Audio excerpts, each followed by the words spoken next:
not strict enough to protect, Is to there, operate. is there in the process a method that the city can go by and inspect the area and say, well, these met these criteria or have not? Is that available? I don't think we'd want to do that, Roger. We would not want to go out and alert people it's time to cut your trees if we'd like to. Yeah. Pretty much, we'd like to Yeah. have this get resolved before people start cutting trees. Right. No, I meant that if you, in the future, if you want to cut a tree or several trees, that the city would have a process where the evaluation would be, evaluation criteria would be, you know, in writing and objective. Yeah, well, theoretically, that's what we have now. I'm jumping in on top of Chuck, sorry. But we have an urban forester, his name is Jan. Yeah. They're one of those things with lots of vowels and lots of consonants and no vowels. Anyway, and he does go and evaluate trees. And those state street trees were evaluated at, prior to any decision being made by the Salem Shade Tree Committee, were found to be fine. There was no buckling of sidewalk. There was no problem with the roots. They were healthy. These trees were prime specimens, and that's the problem. Those are criteria for taking down trees, for removing trees, street trees, and these are all street trees, mind you. The initial recommendation from the urban forester and the shade tree committee was don't take these trees down. They don't meet the criteria for removal. But he was able to remove that. Yes, because of this historic provision, which, appeared out of nowhere, basically. Yeah. So anyway. Well, one of the things that makes this so weird is that we have, in a couple of meetings, heard staff say we're trying to increase the tree canopy in Salem. Right. And so they take trees out of the hottest part of the city in the summer. It's crazy. Yeah. Okay. We know it.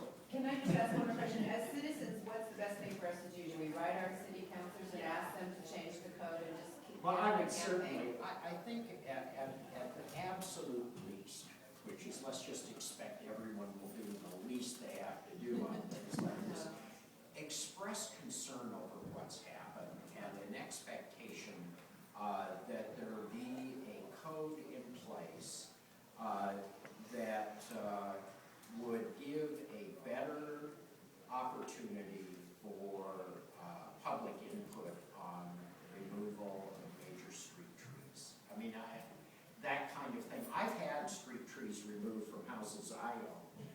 Just I'd walk over one day and there's a yellow notice on it and the tree's gone. But there's sweet gums, which were an odd choice, although they're gorgeous in the fall. But they buckle sidewalks and, it's that kind of stuff that we need to. But it was a real shock. This house happened to have been in the Grant neighborhood and people were real upset. Rightly so, they were gorgeous, huge, gorgeous trees. The sidewalk was a disaster and a hazard. But that all just happened without, and I'm the property owner, had no idea it was going to happen. And I'm on the city council as a property owner, and I still couldn't get anywhere. But I thought that was a neighborhood issue. This stuff is a building problem. So I think just sharing your concern that there be something that better protects street trees and encourage your councilors to get involved in that.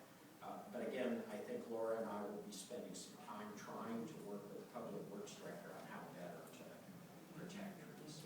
Yeah?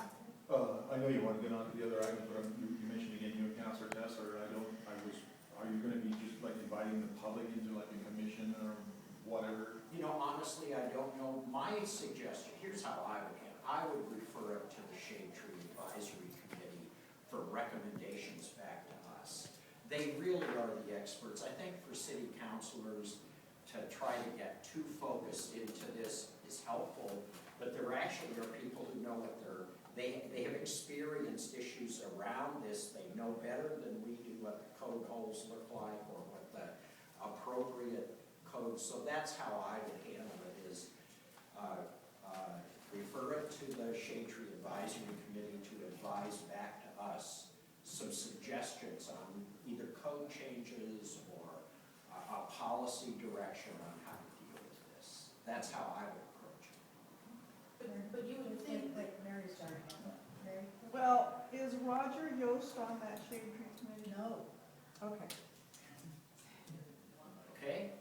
Yeah, you would think though, that if the property owner has that much clout at the bank, why didn't you as a property I owner? don't know. I honestly don't know. Yeah. I didn't seem to have any. I was sort of shocked and appalled, but thank you for your thoughts, Councilor Bennett. You know, Yeah. it was, and then when explained to me, it made some sense to me. I've got a nice oak now planted. It's getting to be about this tall. I do want to talk to you about a couple of other things, and I'm glad Annie is here, because I think there's some things going on well beyond trees and this event, and I think this is one that you can pretty straightforwardly respond to. We don't like it, fix it. Okay, this has a fix if you want to pursue it. But I want to talk to you just for a couple of minutes about other issues I think are going on that I hope City Watch takes an interest in. One, I don't know the name of the lady that asked about the housing, but I think there is an event that, or an activity going to be underway if you live in these neighborhoods. The northeast neighbors and southeast Cessna, Nan and Cessna, are just at the beginning, yeah. I've been passing these out. Have you? Yeah. Just at the beginning of the process of writing their neighborhood plans. And while I've been, like everybody else, real excited about downtown housing, that is downtown housing. Brent neighborhood is downtown housing. It is walkable housing, affordable walkable housing within the Capitol Mall area as well as the downtown And area. Mr. Grant is. Ranch North. is north, right here. Yeah, just north. And these are really the major housing stock for the core area and for affordable housing. And as these neighborhoods begin planning, I think this is going to be one of the really good opportunities to deal with, I think, just the question you were asking about. It doesn't have to be an apartment downtown, where there's no grocery store. I can't remember if there's even a drugstore. Yeah, there is a drugstore left downtown, but it really, these are, I think, tremendous, and we have various points along the way around this downtown area and the Capitol Mall area where pedestrian, bicycle, even automobile access becomes somewhat difficult. We have one of the gateways to the city at State Street that is in very serious condition in terms of its development. And a portion of Cessna that is really quite large, I think, now others may disagree with me, I think runs from 17th to 12th, State to Mission, that is wildly underdeveloped for its proximity to downtown in terms of providing houses just across the street from Willamette and the Capitol. And then you go south of Mission, almost to McGilchrist, very large swath of formerly developed industrial land mixed with single-family house, an absolute mess. And these opportunities to take a look at these areas, I think is just really exciting. And I hope you all, I always think of you as a land use organization, okay, so but that's how I see the advocacy that you've done, that to me has been enormously effective over the past number of years that you exist.